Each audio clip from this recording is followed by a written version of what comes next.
Brothers and sisters, very little is written about Jesus' life between his birth and when his ministry began, when he was around 30 years of age. There are many claims of private revelation which detail this period, but we don't know how reliable it is. All we really have in the Bible is the account from today's Gospel reading from Luke.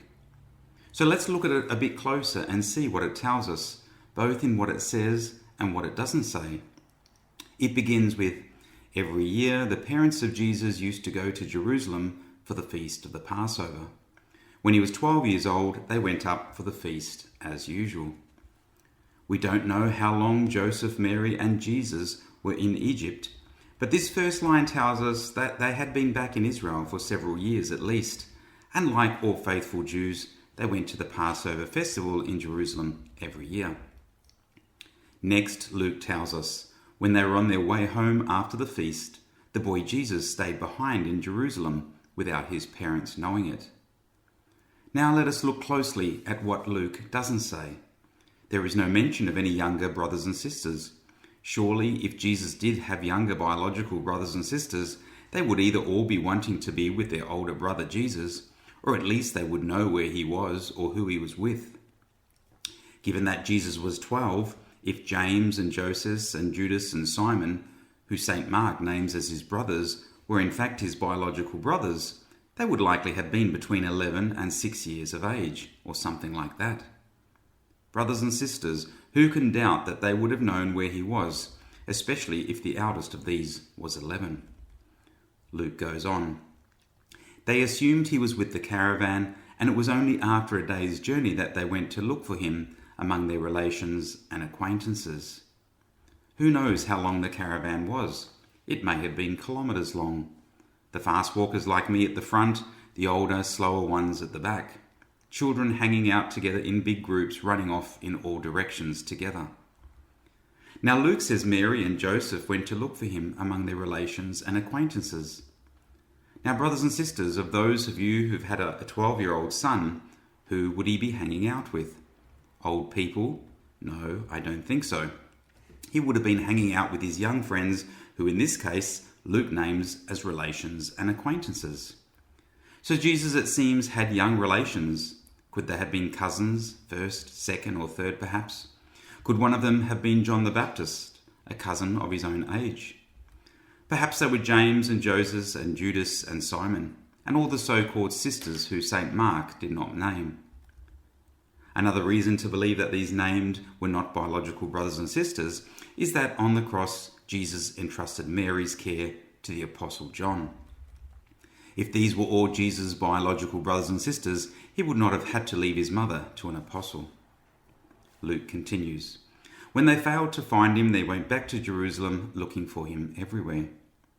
3 days later, they found him in the temple, sitting among the doctors, listening to them and asking them questions.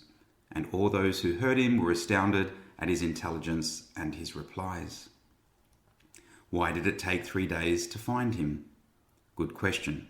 I'll leave that for another day. Next, we see the surprise of Mary and Joseph when Jesus spoke in wisdom beyond his years. Jesus, we know, is fully God and fully man. So on one hand, he is unlimited, and on the other, he had to grow and learn like us. Here we see in these words that both and of the young Jesus. The doctors were astounded by his intelligence, presumably in the questions he asked, and in his replies, which refers to his own personal knowledge. The 12-year-old Jesus knew more than most 12-year-olds, but was also learning as he was growing and developing into manhood. Luke then tells us of Mary and Joseph's distress. "My child, why have you done this to us? See how worried your father and I have been looking for you." This may be the closest we get to see Mary losing it. Brothers and sisters, imagine if one of you found your lost child happily chatting away with strangers while you'd been frantically looking for them for 3 days. I suspect your response would make Mary look like a kitten. But in this we see the Immaculate Conception free of sin. She didn't scream, get angry or hit him. She simply spoke the truth in full charity, free from the effects of sin. Jesus responds to her in the same charity when he gently and truthfully says, "Why were you looking for me? Did you not know that I must be busy with my Father's affairs?" Here we see Jesus proclaim for the first time his divinity. He was 12, was still learning to be a human being, but he clearly knew he was not just Son of Man, but also Son of God. Luke then tells us that Mary and Joseph did not understand what he meant. He then went down with them and came to Nazareth and lived under their authority.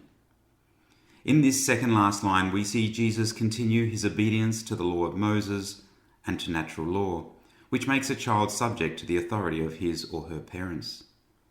Though he was divine, he provided the perfect example to all children. Finally, Luke tells us that his mother stored up these things in her heart, and Jesus increased in wisdom, in stature, and in favour with God and men. Mary was learning what it meant to be the mother of God, as Jesus was learning what it meant to be a man living among human beings. So, brothers and sisters, though this is the only short story of Jesus' youth, it tells us much about Jesus, Mary, our faith, and what God calls us to as parents, children, and sons and daughters of God.